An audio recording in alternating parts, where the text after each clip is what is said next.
Hey, everybody. Great to be back after a few weeks of being on other shows to talk some comics. We got Daniel Calvin here, Chuck Satterley, and myself, Benjamin Morse, and to talk about our books. I was also going to talk about some Jim Lee art that I was having a conversation with a couple weeks ago. I thought would be cool to kind of look at in detail as well. So, guys, thanks for coming on as always. Thanks for And having me on Chuck, again. it's the first time we've actually talked face to face, kind of so to speak. So it's awesome to have you here. I've known you virtually for a while now, and I've respected and more so enjoyed your work. And thank you for the invitation. I'm just sorry it took me so long to get on. I'm old. This is late. I'm normally asleep by I had dinner at 2, and I'm normally asleep by 6. So, okay. We're getting that way. We had guests this weekend, so we had to spend all of Saturday cleaning up, taking care of the lawn, all that stuff, and then entertaining all yesterday. And I think when everybody left at like 7 or so, I we just like passed out on the couch. I mean that'll take it out of you. So yeah, I'm Yeah. certainly getting that way. Where, The where chickens. what part of the country are you in? I'm in upstate New York, about 30 miles north of the city, Oh, on the New okay. Jersey side. But we're in New York though. It's kind of switches Yeah. over once you get a few miles up there. But I yeah. used to live out by you guys. I used to live in Lehigh Valley in Pennsylvania, by Bethlehem, Oh, Allentown area. Um, for about 8 years, we lived out there. So, um, but now I'm back home, Chicago. yeah. I'm looking forward to football season. We're actually going to be out in Pennsylvania in I don't think this weekend, but the next one. My wife is invited to something called Squonk Fest, which is a weird cryptid creature that looks like a gross shape of some kind, and it apparently it's like a Bigfoot esque figure that you see in the woods, but it cries because it's so ugly. Then it sees its reflection in its tears, and it cries some more. And there's a whole like community of people that follow this thing. And once we Wait a started minute, research, that's me. okay, I I am you're into that. the swamp. Oh, okay. Yeah, Oh, I mean, you just described me to a T. oh, I don't know about that, but Just kidding. my wife So had that's drawn this weekend. a piece of fan art for this thing in like 2012 or something like that. Posted it, forgot about it, and then sometime this year she started seeing that piece of artwork used places, and there was a perfume with her artwork on the label that was based on a squonk. There was a roll of yarn that somebody made that had the same Are you colors. kidding? Yeah, and then she looked into it a little more, like Googled squonk stuff. It's mentioned a Genesis, early Genesis has a song about the squonk, and Steely Dan mentions him in one of their bigger songs. And so we Wow. just kind of, I mean, I never heard of this thing at all, but I don't know if that would it piss me really, off or make me or I'd be I don't know if I'd be um, um, like honored or pissed off that they were using the art. Yeah. no. Well, she's been hunting down the people using it without permission. And then what was cool is we got invited to go to Squonk Fest, and the guy who runs it, when he found out who she was, I think she had gotten in touch with them about having used the art or something like that. And she's like, "You're the oh my god, you're that person," because that's like it's like the first thing on Google now. So yeah, we're Wow. gonna get out to Pennsylvania and see what's what. That's cool. Looking forward to it. But yeah, so like just doing that, working on the campaign, and trying to get caught up with work and everything. But yeah, it's been busy summer. And Daniel just got done with the campaign for Rook and Knight. Uh, Yep. it was And I cool to literally see. just did a lot of the payments for everything this morning, actually. Payments to the team, payments to the printer. Mhm. So hopefully getting other things done because I want to make sure as much as everything's Good. I'm done. glad you made it, Dan. Hmm? Yeah, I said I'm glad you made it. yeah, Thanks. It's yeah. I was talking to Ben before we went live that this has been a really weird crowdfunding year in general. It sure Like has been. unless you hit unless you hit out of the park, like into the stands, or you're like a big name, it's a struggle. All right. Yeah. I have a friend named Steve Bryant Do you guys know who Steve Bryant is? He does Athena Voltaire, The Catch. Yeah. Oh, okay, He's yeah. a great guy. And you guys ever heard of him? Yeah. Yeah, he has a theory, and I can't speak to whether it's been good or bad crowdfunding here. I haven't done one this year, but he has a theory that in this modern comic book world, if you could just find 1,000 people who like your work, who will back, if you do something, you can have a decent career doing comics. Not career, so to speak, but you comic books and not have to rely on any publisher or not to knock any publisher. Everybody I'm working with is great, but if you had 1,000 people who really like your work and you do a good job, that you can sustain a comic book making habit for a long time, by just people. So that would be a good goal, Yeah. Because now I know people who I know who have good books and have had good followings are really struggling unless they somehow knock it out of the park. I'm not going to say who, though I said to Ben one example before we went live. I think it's social media algorithms have changed. The dollar is being stretched more and more because of inflation or the economy, though apparently the economy's getting somewhat better, allegedly. But so it's kind of a weird time because I remember I was watching Rook and Knight on June 30th, and that was the day Muskrat decided to start tweaking with the algorithm. And I know that the amount of Twitter backers I got last year compared to this year was a lot more. Oh, puppy. I've only done one campaign, so I'm not very versed in it. But my friend, do you guys know Jason Michalski? Yeah. I don't think I know him. No, He did a book called. I follow him, but I don't think we've ever spoken or nothing. Oh, he's a good guy. We're gonna. I think we're gonna do a lot of books together. We really worked well together, but I think we're gonna do a campaign next year with Mark Stegbauer, a really great artist, for a book called Obsolete. But that I don't even see that happening until like late 2024. So I don't think I'll be doing another crowdfunding campaign for a while. Yeah. I don't know how some people do like most I've ever done was 2 campaigns in a year. And I know people who do like 3, 4, 5. I have no idea how they do it without going insane or. Well, I think they have I think they have the funds up front. You know what I mean? I think they might have like Jimmy, for instance, Jimmy Palmiotti. He does 4 to 6 a year with paper films, but he's got the money to have the book done before it even starts. You know what I mean? And and get it out. So, and he has a great following. So, I think it's about resources. If I had the resources, I'd probably do 6 a year. If I had the resources. Yeah. And see how that went. But I only have the one campaign behind me. I'm not like you guys. You guys are pros, man. You guys know what you're doing.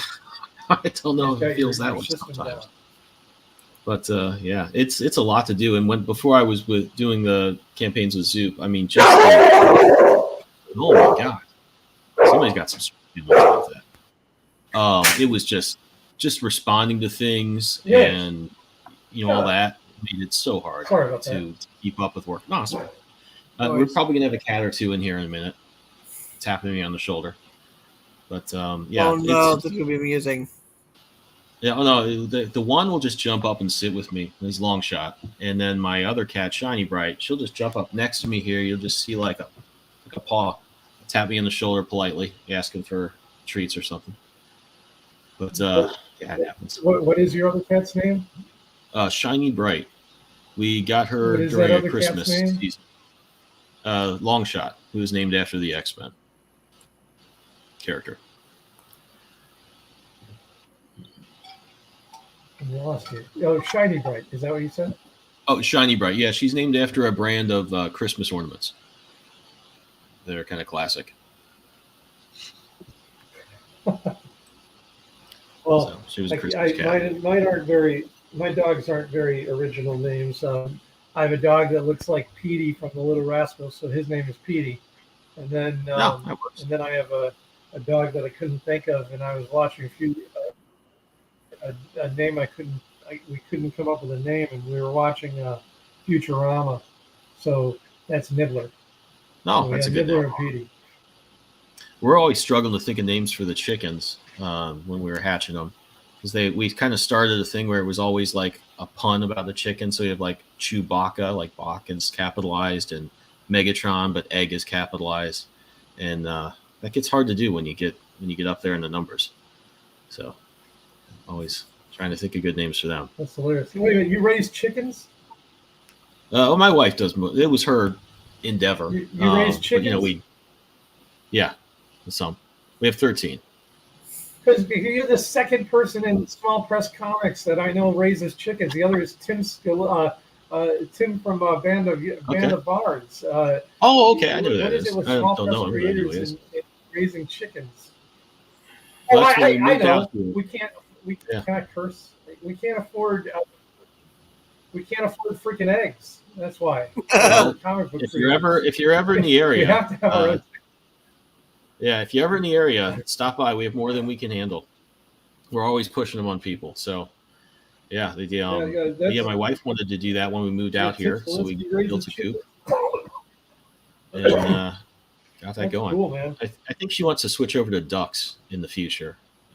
They're supposed to be a little nicer, so we'll see how that goes.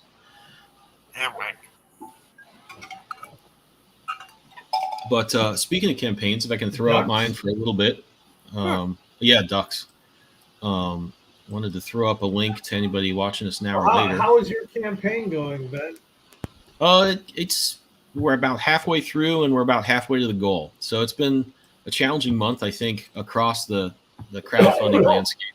But, yeah, just trying to do everything I can to get it out there, and to get people taking a look at it. In fact, I've got I'm gonna throw it in the comments. I've got an 85-page preview to anybody watching this now or later that you can check out for free. It's got a ton of the extras and stuff in it. I'm gonna share a little bit of the artwork, mock-up stuff we did. No, that's not it. This campaign is for the August trade, right? Yeah. Let's see if I can throw this up there. Oh, there it is. Yeah. So, been doing a lot of different. Campaign is for the August trade paperback, right? Yeah, it is. It's a collection of 1 through 4, and then we've got. I worked on this one for almost a decade, so I have tons of artwork from different drafts of it. An unpublished prequel story that fits in continuity. Some look at future August stories, cover gallery, lots of explanations about what we were trying to accomplish, what I was trying to accomplish with the story. And yeah, I'm just excited to get it out there. I love Captain Lancet and Scarlet Twilight, but this character is just the one I really like working on. So I have a lot more planned with this guy in the future, and this is where it all kicks off. So I'm hoping people will give it a shot. It's off the screen there, but yeah, it's been a tough start to the campaign. Scarlet Twilight was a lot easier to get going. I think it's timing mostly, but it's also been a little harder to get this character started with people. Whereas Scarlet Twilight just had a little more momentum to it. Good. I feel like I have a terrible connection. I may have to jump out and jump. Yeah, that's fine. Yeah. Just jump in, jump out. Like that one time where I had a horrible connection. Yeah, it's usually me. I kind of have to check if it's him frozen. I'm like, all right, is Daniel still moving in real time, or is it me? Because sometimes it is. Yeah, he's been buffering. Yeah, but it has been a tough month. I mean, I've noticed I even noticed actually someone who had a really great campaign on Zoop a month or two ago posting today that he said, boy, I'm really lucky I did this then, because he's noticed his social media engagement, just the way they've been changing everything, has been like super different. Oh God, And, like my Twitter if I look- engagement's dead. Like I'm You like, know, I found mine has been real up and down. YouTube Yes. is the same thing. it's like they're throttling everything unless you pay, which is kind of, utter BS. I would have considered it because I almost feel like if I'm just out there posting comic book stuff and that's all I do, and it's not even always like it's all just the campaign and all that, I'm like, I kind of feel like that would be, I'm not really like adding to larger conversations. I'm trying to think of ways to do it, but I don't feel like I'm doing what Twitter wants you to do. And I was like, I wouldn't. In a different year, I probably would have considered paying for it if people didn't have such a negative reaction to it. Yeah. I think people like will block people for being like a paid version or something like that. So I've just stayed away from that. But like I've noticed that if I post like 2 or 3 times a day, the third time I get like no engagement. Like it doesn't even show it to anybody. And then Instagram, I've noticed a similar effect. And then YouTube, if I kind of try to walk the line between making a video about something that is interesting to a lot of people, like Star Wars or something like that, and like not super clickbaity, but kind of, it also has a lot to do with what I want to talk about with August. And like the first one got 290 views, it did really well compared to most of what I do. And then the second one like got 2 views, like just it didn't even show it to people. So Yeah, I don't know.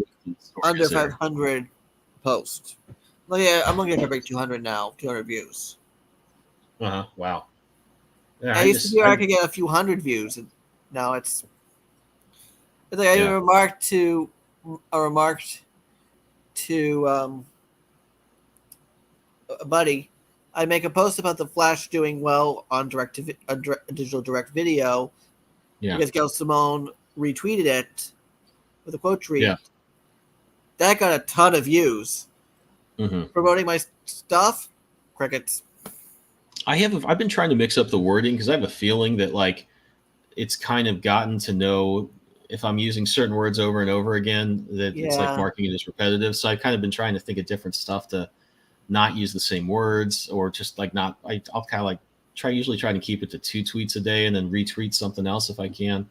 But I've noticed too with YouTube, if I kind of try to play the game where I'm a little clickbaity with something, it'll work the first time, and then the second time the computers figure out what I'm up to and they like completely throttle it. So I don't know what the answer is. It's completely weird, and for some reason it's really affecting Kickstarters and other campaigns. Yeah, it's also affecting everyone's stuff. Like I've noticed people who usually would be miles beyond me view wise, their account's gone. No, it's a tough time. I wish, although I love launching August in the month of August, it's if I could do it over, I would pick July or something like that for sure. It seemed a little bit better then. Yeah, it's like they say on Kickstarter, like the best day to start's always a Tuesday. That's what I've been told. Yeah. And of course, in several months, you have to avoid usually December, November, and then like leading up to. Then there's people who manage to get it done in the winter months, so you never can tell. Yeah, no, I mean it's all. I think all these social media networks are just completely flipping everything upside down every month or two now. So it's tough on people that are just there to promote stuff, I guess, or like kind of do what I guess whatever you call what we do is kind of mostly comics focused sort of stuff. Because we're not exciting or sexy. Well, yeah, I don't have any good food pictures to take, so it's maybe I could throw some chicken or cat pictures up one of these days. Yeah, like I'll say like I do my political stuff as everyone's like, nah. You guys just literally named the only things I'm doing right now because I haven't posted many comments. I haven't posted much comments at all. I post politics, dog pictures because my dog has been recovering, and food. Literally the three things that I've only been doing. All the food pictures we have, my wife does most of the work. It would be kind of like, so I'm gonna just steal the picture and throw it up there. It wouldn't be right. But yeah, maybe when the football season starts up, we'll have a little bit more to talk about. I always miss the Reds doing anything when it happens. Oh yeah, we gotta get that going. What's your team, Ben? But I'm the Bengal Tigers. Oh, Cincinnati Bengals, huh? Yeah, oh yeah, the team. That's why I picked in our league. I picked the Fawcett City Bengal Tigers, and I made Talkie Tawny my mascot picture. That's right. Okay. So I think the rule was it had to be a comic book city, and I thought, well, this can still work. I was just trying to. My whole idea was trying to make it a comic book related name. Yeah. That was fun. I was pretty happy with the Human Torch Downs, but yeah. I can't there were some remember good puns in there. There were. I'm about to send an email out. Are you in again this year? Or, yeah. Yeah, absolutely. Yeah. Okay, cool. Daniel, do you know what football is? I know what football is, but not enough to easily do a fantasy football league. I resisted it for so long. My family's into it, and it's just when you're outside looking in, it just looks so dumb. And I finally, my friends convinced me to do it. It's a blast. I love it. As soon as I started, it was so much great. Fun. I just don't know enough about football to comfortably participate. So yeah. Well, Laura Helsby was in the league last year, and she did all right. And then Nick Goodwin, the guy who my friend who I write Working Class Wizards with, he's only soccer, and he knew nothing about football, and he was 5-0. Then he lost the rest of the season, but he was 5-0. Sounds like my Mets. So all I'm saying is, most people don't know what the hell they're doing in fantasy football, and it's still fun, So. Yeah, it's just my mom does it, and she actually researches. She goes and gets that magazine from the store that you can get it like every year. That tells you all the good picks that nobody knows about and stuff. But I like it a lot. I didn't expect. I access my son's mental database. We're in a pretty hard league with two quarterbacks and defensive players and everything, and where it costs like $4 to do to drop or to waive and to pick someone up. Yeah. And the award is quite extensive. It's the first year I was in it. It's a league that is run by one of the guys who's a friend of my local comic book store owners. It's a friend of his, and they asked me if I wanted to join. I joined, but you can have a co-owner, and with these guys, they're heavyweights. I had to call my son because yes, I won our comic book league, but that's a fluke. And I know football and everything, but my son is a football encyclopedia. So I called him, and he's going to co-run the team with me. And by co-run, he's going to run the team, and I'm going to take half the credit when we win. Well, that seems fair. That's how I co-write too, by the way. Just ask Jason Michelle. Yeah, no, I'm looking forward to. I don't really follow it in the off season. I see what the Bengals will post on social media or something like that. But in fact, I didn't even know Joe Burrow got injured until we do trivia on Wednesdays with some of my friends from the city who are also in my other league. And then the guy signs on. He's like, "Oh, Ben, that injury. What do you think?" And I'm just like, "Oh my God, don't be Joe Burrow. Don't be Joe Burrow. Be one of the Reds, whatever." But it was. It was Joe Burrow. Yeah, he'll be back. He'll be back week 1. That guy is a beast. Well, actually, I looked into it right when he told me, and I think that had been announced earlier in the day, and they had since clarified that he would be back for week 1. It could have been a lot more serious. It was up in the air, and then they said, no, it's not whatever it was. I don't even remember what it was. Dollars to donuts, he's okay now. They're just being careful. I bet you. Yeah. which is fine. Honestly, this year I don't think they have there's not a huge amount of turnover. He's obviously got great rapport with some of those receivers, so it's not like they really have to. I wouldn't think a ton to work out. Yeah, would it I really think hold it's them going to back be. with a lighter? I think it's going to be Mahomes and Burrow in the AFC Championship just about every year for the next good 5 or 6 years. They're just both so much better than anybody else in the AFC. Yeah. I mean, I'm a kind of a Cleveland fan too. I lived there for about 10 years. And I was just so used to whenever there'd be another quarterback, they'd hype him. He'd have like 1 or 2 good games. Everybody would think, all right, the glory days are here again. And then it would just fall apart predictably. So when they said like, no, this new quarterback for the Bengals is going to be great. And the Bengals had the same thing in the 90s after Boomer Esiason left. And I just didn't have any faith in it. And then they just started playing amazingly, and it's been a blast. I also love whenever I'm on Blake's show from Blake's Buzz. He's a big Chiefs fan, so I'd like to give him grief about that. Oh, Blake, he's a good guy. Just fun. I like Blake. This one be. He's a hell of a guy, Blake. I like him. He's a great guy. Great. He's doing. No, it's awesome, and just seeing how well he's been doing last year has been really cool to see. So yeah, I root for his success all the time. He's a good guy. Yeah, absolutely.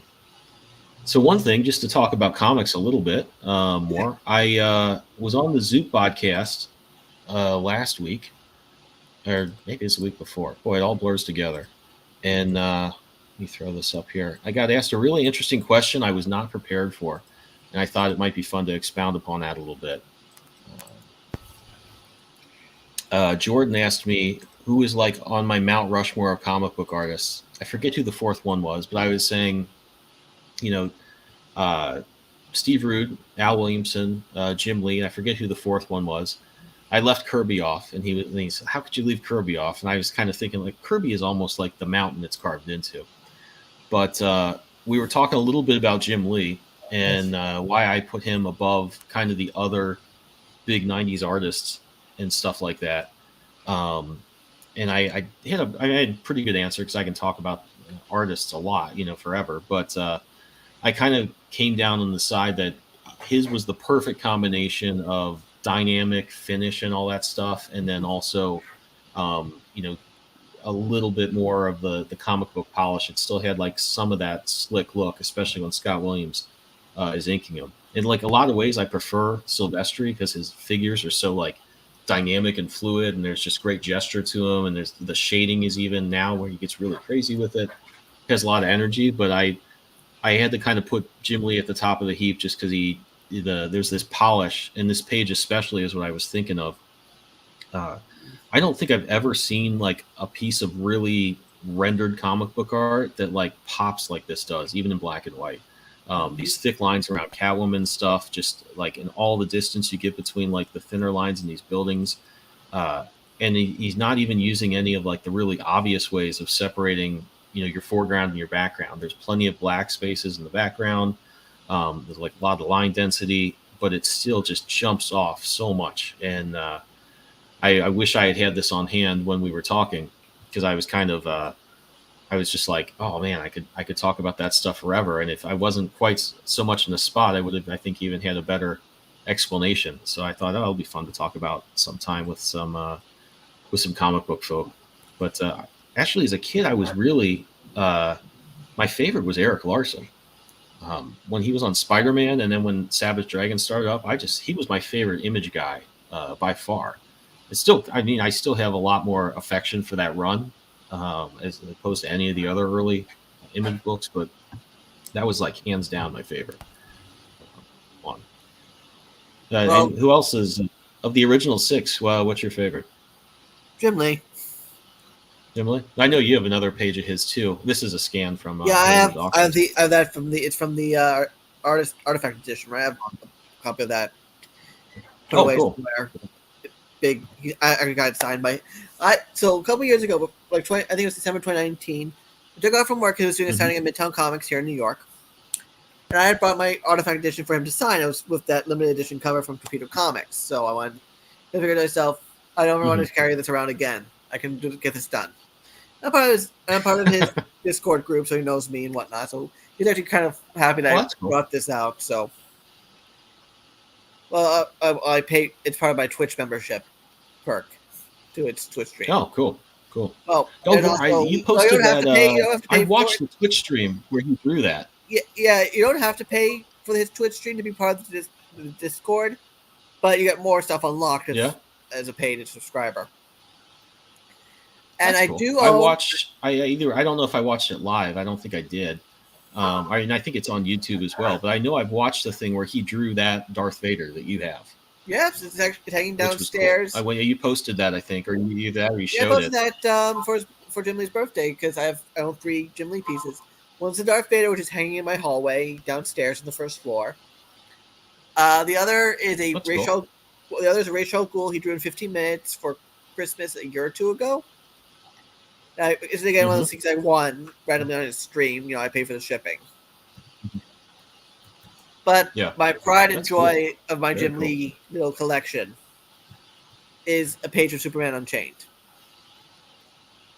I was hoping I had that in because I just downloaded what I can find on the auction sites and keep that in my folder that I have my Facebook artists I like.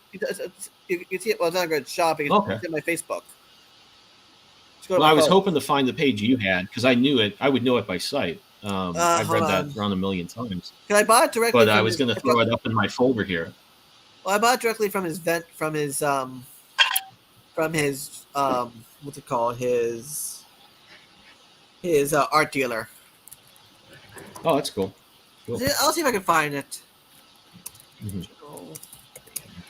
Albert Moy, that's his name. It's on the watermark here. I found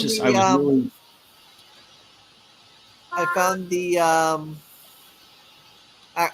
actual page with the dialogue.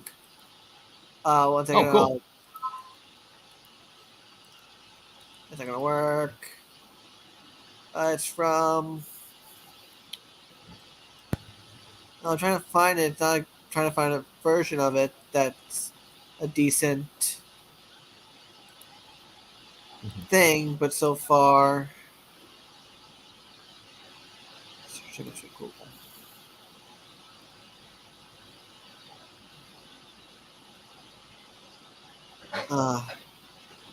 Might not be able to find a good depiction of it. Yeah, but that was a great question when they asked me, and I was thinking, boy, it'd be fun to talk about just what I thought was so cool about Jim Lee stuff and what kind of I thought that Hush page especially. I've just looked at that thing for so long. That has everything I think I could want from a piece of comic book art, as far as just being in black and white. Man, that thing just does it all. The only original art I have, actually, Chuck, is a Norm Brayfogle page from the Superman 80-page Giant. And it's I had bought a friend of mine a Batman page where he's like, my friend had really liked his version of the Batmobile. So I found a page with that on it. He's in the Batcave. He drinks some tea that Alfred gives him and then runs out the door and goes back to Gotham. And it was like the perfect, if you want comic book art, not like just a pinup, it was like the perfect page. And it wasn't that expensive. So I was looking for a Superman page if I could find it. And it was like the most perfect. It's Clark Kent in an office, getting a call, like a tip to go look into something. He walks past Lois, who says something to him without really paying attention, ducks into the closet. It has like the shirt rip thing. And then you just see somebody reacting to like a street going overhead Metropolis. It's like exactly what you'd want from a storytelling page. And Norm Brayfogle he's just been my favorite artist as a kid, and I just really like his stuff. So that and a Mark Bagley page I just picked up on a lark are the only pieces of original art I have. You had mentioned like the original 6. I imagine you're talking about Image, right? I'm sorry. Oh yeah, Image, yeah. Because Norm Brayfogle for me is Mount Rushmore, of course. Having worked with him and been his friend, and I miss him terribly. But out of those guys, I'd pick the one guy who's not in the 6 who ended up because I know that they were, I think they were invited, maybe not, but could have been one of the 6, and that for me would be Quesada, Joe Quesada. Oh yeah, with same period, you know what I mean? Same time period. I love Yeah. Joe Quesada's work, and when Jimmy was inking him, that was some wicked stuff, man. That Ninjak stuff they did. oh yeah, that was great. That and Ash. Killer and, Jane, Ash, all that stuff. That was just ridiculous. Jimmy there was a Pug. wraparound Batman cover he did. I don't know if it was Batman coming back Was that from Batman Nightfall or 500? the start. It was Was that 500. Batman Yeah, I don't know if it was. Yeah. Yeah, I don't know if that was before or after he broke his back, and it I was think, the that was, I triumphant think that was return. the That was- Azrael. That was the Asbats cover, right? No. That he did No. Sword of Azrael. I think Kevin Nolan inked it, or no, was it- Yeah, it was Kevin Nolan. wasn't Jimmy. Jimmy didn't ink him that time, but he did Azrael miniseries. But that 500 was the whole comeback from Yeah, from the back break, Yeah. from Bane. So I yeah, have Joe that's Quesada the- has it's one signed of my those first pieces edition. that- I actually had Joe Quesada last year sign my first edition trade of Sword of Azrael. That Oh, I that's believe Blade Danny O'Neill had already signed. I think I had him signed, Danny O'Neill, so I have to double check.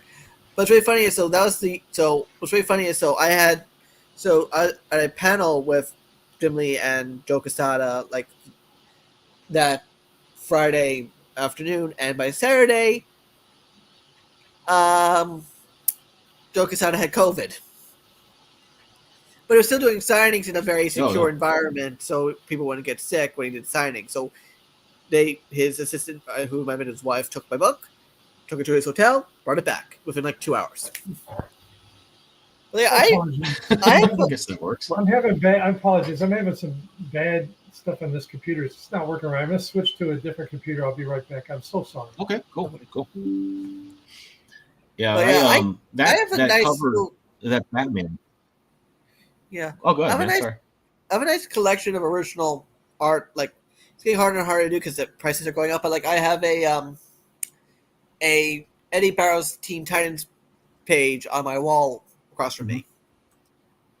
And Oh, the cool. other- I'm and what's fan. funny I is love a this couple stuff years lot. ago I was flipping through like Facebook. I'm like, and I see the actual page for the first time as it's actually the art, as it's a comic. Uh-huh. Hey, I have that page. I took a picture of it on my wall. It's like, and they're like, oh my god, you actually have the art. But yeah, I have at least 3 or 4 at least Scott McDaniel pages. Let me see if I can find that's my cool. in my collection. Nice. Yeah, that Batman cover, Chuck, that's one of there's like probably 20, 25 covers or images from that era of comics that I look at and I'm like, oh my God, that just blew my mind when I saw it. And that Quesada This is cover This is is the it. big collection. Oh, how do you read that? Oh, it's your portfolio. Okay. Yeah, I thought it was one of those big collection. crazy absolute Like editions. for example, I have like the original Nathan Diaz cover for American Dreams 1. Oh, here, let me make you bigger. But like, All right. I love Scott McDaniel I'll stuff. make The you- commissions he did for me. There we go. But let's see if I can find. Mm-hmm. But like, here's the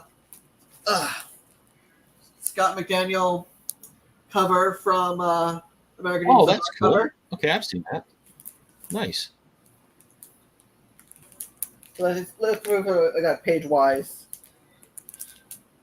Oh, by the way, I have stuff up here because I have both Neil Adams and Jim Lee on the in this one.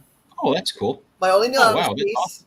This is my only Neil Adams piece. This is not this is actually a Glee State print. It was a Okay. limited edition print I got, I think, from I have a. I ordered.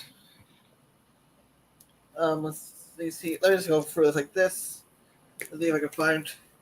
Oh, that's cool. Yeah, it's another Jim Lee print from the backpack stuff. Ton Knock. I have another Ton Knock up on my wall. Mhm. Eddie Barrows again. The Okay. Oh shit! Nick He is. Hunt He's by indicted. Dorrell page. So funny story. I was looking for his art at New York Comic Con that year. I came upon also the scene from Freedom Fighters, where it's the death of Hitler, and I'm like, part of me really wants to buy this to keep this out of some hands of some white supremacists, just because it's a dramatic death. On the other hand, I'm like, my parents would kill me just for having something with Hitler on it. Yeah, it's just I would stay away from that. Yeah, and I told Eddie Barrows that he actually got a big laugh out of that. Hold on, I'm looking for actual published pages. Doug Mackey, which I won in a mystery box, along with this Batman. Okay, who is that? This Looks one? like Garcia Lopez, Oh, the no, Batman. This is the Batman. This is Doug Mankey. Oh, Mankey. Okay, wow. I don't think I've ever seen him do it. I'm sure I've seen it somewhere, but sort of rendered out. This is Looks a like mystery marker. box win, Okay, that's awesome. Cool. along with the page. Tony Daniel.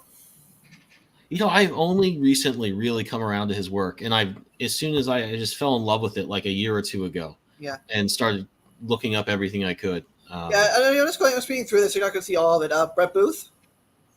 You're going to see West Liberty from American Dreams. Oh, nice. Awesome. Perez. Yeah, Manuel Perez. He did during COVID. Yeah, I'm actually going to get rid of. I didn't realize I still had it, but I have a JLA Avengers Absolute Edition that I just bought because I was moving and I needed to use a gift card at a comic book store. And I'm really not that big a fan of it, and I didn't realize it was actually worth so much. So I'm going to get rid of it. But next to it, I have a Tim Seeley Agent 31. Agent Grayson. Is that George Perez? This is a Perez, yeah. He This was is a Perez. This is Seeley.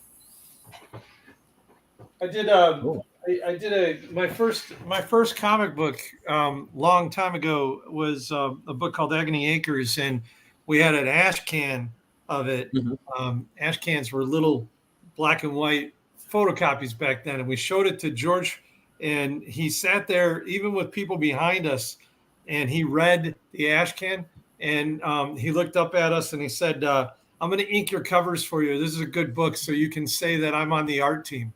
Yeah. Wow. So this is the one Nice you're going guy. for, the Jim Lee page. If he ever has a bad thing to say about that guy, it's a very sad one to lose. Jim Lee page right here. Yeah, saying something cool. bad about George Perez, them's fighting words. It really is. Yeah.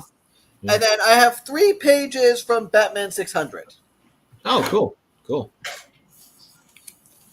Oh, hold on. One was a gift Are you from independently One was a wealthy? gift from Scott McDaniel because he was late with a commission, so he threw it in as a surprise. Oh, that's cool. I was already buying another page off him, and he threw it I'll throw in the one. I thought he was going to send me a signed comic. It's a whole page. Wow. That's cool stuff. Another Brett Booth. Booth. Another Yeah. Brett Booth Nightwing. I got a bunch of pages from Mike Watson, who's a friend of mine. These are actually his Marvel trial pages. I bought from him cheap. Oh, okay. Who is that? Mike Watson. Mike Watson. Okay. Freestyle Yeah. Comics, Hot Shot. If it rings a bell. All right. This is some more Libertyverse stuff. This is actually done by Esquivo. Liberty done by Esquivo from okay. Wrath. Nice. Yeah, because recently I have some art I've been determined, and that's really I have more art in here and another smaller portfolio, but I have a nice little collection. Mm-hmm. It's just that it's getting harder and harder to afford. Yeah, First yeah. one, Those prices are getting up there. But I was I'm happy with the pages I have. It's not. It's It's not a hobby for me. I look at the sketch art group I'm in on Facebook, and they're like, "Oh, this person cost this much." I'm like, they were that much they were much cheaper 2 years ago.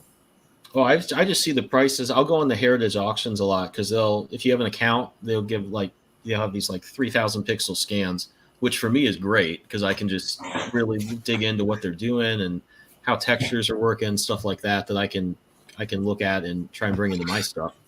But I just see the prices there and I'm like, yeah, that ain't for me. Yeah, I need to really start cataloging my stuff just to be on the safe side because I come already of the opinion that should anything unfortunate happen to me, I want my art given to the Brooklyn Museum or the Society of Illustrators, or split between the two. Yeah. Yeah, I've been to a few. Most of my original stuff is behind me.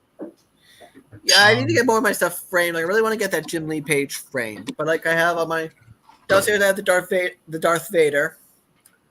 On the wall opposite me right now is the Eddie Barrows page, and to my right I have a Todd Knox Spider-Man that got him from his portfolio, and I have a Kyler Claude Felter Spider-Man piece right below it. Holy crap! I'm sorry, the jury brought back 10 indictments. I just heard, yeah. Oh wow, that is. Sorry guys, it's our political comment. It's gonna be. I'll shut up. I'll shut up. No, it's fine. Yeah, that's gonna be. If this election couldn't get any more dramatic, they're certainly. It's almost like they're making up a story. Like it's just, how can we amp up the, the drama or something like that? Sometimes. Yeah. I feel like there's a writer's room somewhere coming up with this stuff. Well, they can't technically. I feel like he effed around. First strike. I feel like he effed around, and now he's going to find out. Yeah. Yeah, I don't know. It's I don't read in as much of that as I ought to, but yeah, it's going to be interesting. Yeah. But, anyway, yeah. I'm sorry. That's fine. I was just checking that out. So, but that's a cool collection you have there, Daniel, of art. Thanks. It's not even like the whole. Like I was skimming through. I didn't even show off the whole. We have a smaller portfolio full of like smaller odds and ends too.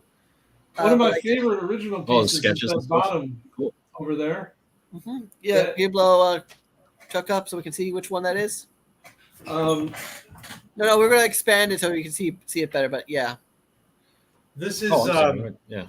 I did a book I did a book a little ways back called Smoke and Mirror, and Dick Ayers, who was only going to be alive for maybe a few more months, he drew my characters. So that's a Dick Ayers original with my creations. So that's cool. Yeah. I've always liked him. Yeah, that's a big one. And then he doesn't get enough credit, but for me, he's a big time favorite of mine. But this is a piece from the Unbitter Souls. Hester, omnibus. Right? This is Phil Hester penciled and Jimmy Palmiotti inked. Oh, okay, nice. Cool. That is so cool. I think Hester. I love Hester and artists like Andy Kuhn. Yeah. And Mike Oeming. I think they would refer to themselves as cartoonists. But I just love that style so much. I'm begging Andy to work on a book with me because that would be a dream come true. I've been able to work with Phil, but that was just co-writing. But I would love to work on a book with Phil, but he's too busy. He's way too busy. Yeah, well, he's been on he just is on the top of his game, like drawing wise. Oh God, yeah. 16 years. I forget what I think he did like a finished, Flash. Gotham Year One, and I feel like that. Yeah, I haven't read that yet. I haven't read that too. Apparently, really good. Gotham Year One was so good. I don't have. It's a policy of mine not to talk about artists or creators that I don't appreciate. I only talk about creators that I like, but I could say this. I think Gotham Year One was one of the best books that Tom King has written. I think Tom King writes really great stories, but I think sometimes they would be, in my opinion, better served as creator-owned characters. Like Kurt Busiek wanted to tell some Marvel stories, but he did it at Astro City. You know what I mean? Yeah. Or DC story. I don't know, but Alan Moore wanted to do some things, and he did it with other characters. I think Tom King. He's a fantastic storyteller, a great writer, but I think sometimes he has characters make decisions that there's no way they would have made. Yeah, I have so much trouble getting past that. But Gotham Year One was pretty cool. The only problem I have at all with something, but it's not Tom King. It's kind of been done a lot lately, even in the Batman movie, the Reeves film. they're making the Wayne family come out to be a bunch of dicks. Yeah. Other than Bruce, you know what I mean? And I don't know if that's the best. I don't know, but anyway, Gotham Year One was amazing. I've heard it's great, and I love Phil Hester's art. So yeah, Eric Gasper is a great inker for Phil. I mean, if and that colorist Jordan Belair? Yeah, whatever. She is ridiculous. That color in Gotham Year One was sick. I'm just gonna have to find time to read this one, I guess. I Yeah, found stories because there are things like you've said that I'm just like, that's you feel like a little bit like the fan guy in The Simpsons. It's like, oh, this character would never do that, and I'm upset. But yeah, and then I feel like a jerk thinking that. But Yeah. you're right though. It's like you're sitting there going, no way would Adam Strange ever do that. Right. You feel like dumb saying it even in your head. But I found with his stuff that the more standard a story it is, I've like he's done some stuff I really loved. There was like Human Target was great. That was cool, and there was a 2-issue arc on Batman where it was, I think, Bruce Wayne by some contrivance ended up on the jury after Batman had brought in Mr. Freeze. And that was like it had like some kind of religious stuff in there that was well handled. It was it had a little bit of a Law and Order like jury room type thing to it. It just was a perfect marriage of a lot of elements that we hadn't seen kind of combined in that way before. I was like, man, that's great. Mm-hmm. That Superman where I think it's called Up in the Sky. He has to go rescue. Oh, it's so good. And Andy Kubert, I think, drew it, so that'll get me there. But that was great, and it's the stuff with like the time where you're not quite sure what's a dream or just I have a little bit of trouble with that. Yeah.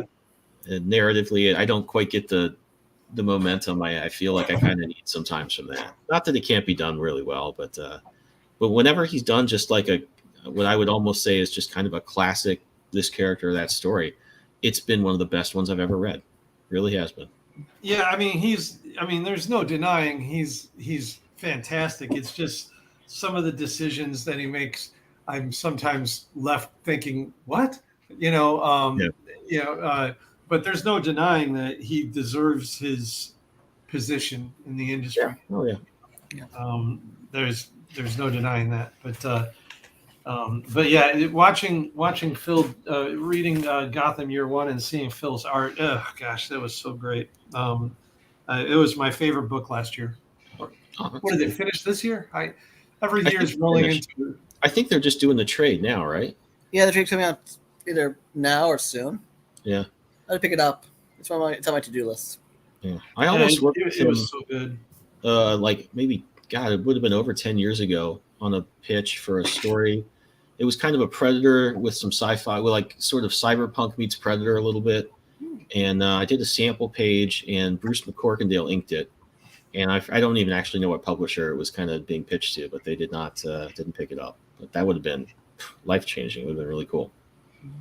Have you guys ever pitched like on a actual pitch to one of the bigger publishers? No, not really. I think I pitched on the art for this, whether it's big or not. I wouldn't say I pitched on the art did some samples for Planet of the Apes and Farscape, which I think were both at Boom. Then this was like 15 years ago, and didn't get those. The Farscape, I think Carlos Magno ended up doing that. He was really great. But nothing for Marvel or DC over. You deserve it, Ben. You got the chops for it. Yes. I've done some art samples for him. I did. I was in touch with Bam Almagorno, I think. Again, like 15, 20 years ago, a long time ago. I wasn't ready for it yet. It took forever to do the samples, and they were like, yeah, you're not quite what we're looking for. So one of these days, we'll see. I have a Batman story that I'm hoping to pitch through some channels, because I'm one of the most well-connected unknown guys you've ever heard of. You've never heard of. Like I know a shit ton of people. I'm just not that accomplished, But I'm hoping to get this Batman story. But it has to do with Solomon Grundy, and it goes back to his to when he was murdered and thrown in the swamp. and I'm working in the Court of Owls, Nice.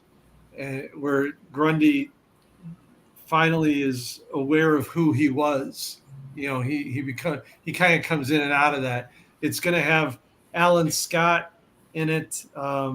It's got modern day, of course, Gotham and Batman, and it kind of interlaces with the entire history of the Court of Owls, because it occurred to me that the Court of Owls was created in the canon around the same time that Solomon Grundy was killed and thrown in the swamp. And so I kind of played around with that, and I'm hoping to pitch it in the next year or so, but awesome. We'll see. Yeah. I mostly really would be happy just doing my creator-owned stuff, but I have to admit I have a Superman and a Batman pitch in my my Word folder. I used to be that guy who's like, oh, I want to be at DC or Marvel. Now, to be completely honest, it'd be fun. I don't care anymore. Yeah. I wouldn't turn it down. Yeah, exactly. I mean, I think it would be good. I mean, I love those characters, but it would be good, I think, for my other stuff. But it's more just, like I would want to. I'd be happy just to work in August the rest of my life. That would be ideal. All of my ideas for all those other characters, I can easily create into a creator-owned book. You know, and why would I? At my age, why would I give away that for a page rate when I could own it? That's the way I think these days. But that's why I have a whole bunch of books that are going to come out in the next year. But that's what most creator-owned books are, I think. I mean, when I did Bitter Souls, that was based out of a pitch that I wanted to give. That actually got denied. It was for an Ultimate Doctor Strange, because back in the day, it was the Ultimates. Ultimate Spider-Man, Ultimates, Ultimate this, Ultimate that. And I came up with this cool Ultimate Doctor Strange where he was Cajun, and the Sanctum Sanctorum was in New Orleans in the Garden District. And it was more about voodoo and Cajun and black, and that type of magic. And Doctor Strange was this Haitian, half Haitian, half Cajun kind of voodoo guy. That got declined, and I just fell in love with New Orleans so much that I created a Bitter Souls out of that. That's probably, that I would venture to guess that is how a ton of indie books get created, because some guys sitting around going, make a good Spider-Man story. You know what I mean? Yeah. I don't know. The three things I have like ideas for that I have bothered to write down have been like Batman, Superman, and New Warriors, who are probably the ones I'd really want to do, but I don't think they could be anything but those characters. And frankly, I don't know if New Warriors, I think half the good ones are dead anyway, so I'm not sure what their status is now. In the I think Night Thrasher's dead, and I think Speedball's in a very different place, so who knows? I have ideas. The New Warriors, weren't they the ones who kind of spawned the event that created Civil War? Yeah, they I think half of them got killed there, and Speedball became like this dark-looking guy with spikes called Penance. I think Night Thrasher was already dead, and his brother was the new Night Thrasher. But yeah, it's not the, I like the old one. That's really what my point of entry there was. So, well, I got tons of ideas, and I said I can get them out there. I mean, I love to. If I could actually remember half the stuff I've written down for like idea wise, I have like one massive Batman idea I've been doing this kind of like fanfic practice for years before I started writing my own scripts. It's probably old DeviantArt. I digress. But I did pitch one because at one time I did this Superboy script. I posted my DeviantArt. It was in reaction to I thought it was a very big miscarriage of justice. Mm-hmm. I just had to write something, and I wrote it. And it struck a chord with people. Like, oh, good, I'm going to send this to DC. I'll see if they like it. They sent it back unread. With no explaining why, because they don't want to have potentially plagiarized. But it was a very nice rejection letter. I still have it. sometimes that's the best you can hope for. A rejection letter is a compliment because they took the time to answer you, because most of the time they don't. So And you should even put down the title I wrote down for this like 20-something page one shot in the actual, on the thing. And they're like, so I thought that was a nice little extra touch. Yeah, it's nice. Yeah, like if I could pitch to Marvel DC, I could, but like right now I'm not at that point yet. Like I want to, but like I don't even think I'm on their radar, except for maybe a couple of the writers there know me. Like Scott Snyder knows me on site now because I've been to so many of his signings, and I'm part of his class, but I watched afterwards because usually when his class is going, I have D&D, so I have to watch it on a delay. Oh, that's cool. I'll have to check one of those out if they're out there. I do like his work. Well, guys, I've got to get going pretty soon here. It's been about an hour. But Chuck, thanks for popping in, man. It was great to finally meet you. Yeah, pleasure, Ben. Is there any links anybody wants me to throw in the chat if anybody's checking this out later for stuff you've got coming up or active? Or? I could just pop in my link tree, and because we do have right now a sale going on right now at Bennett Barge for copies of American Dreams. It's all 4 issues, all 9 covers for $40. Well, I will leave you with. I'll put some links for that in there in a second. I will leave you both with this. Mad respect for both your games. I think American Dreams was a fantastic book, Daniel, and Night Wrath and August, Ben. Mad respect for both of you. It was really good to meet you in person, virtually, Ben and Daniel. It's always a pleasure. I hope you guys have a good night. You too. Yeah. And like I've said, if you're watching this later, I've got a campaign active on Zoop right now that is in the mid-campaign. That is the collection of August, which Chuck was mentioning, which I'm really pumped to get out there just because it's got so much of the extra stuff I've done. Have a free preview of it up you can check out. You'll see a lot of the extras. And that I've lived with that book for like 10 years. And in some ways, just all the stuff that's been generated along the way that wasn't used, it's kind of part of the story to me. So it's really exciting to think of that getting out to people. So if you're watching it, get that book, man. Ben's got a ridiculous game. So all right, you guys be well. All right, Yeah. guys, have a great night. Thanks again. Bye.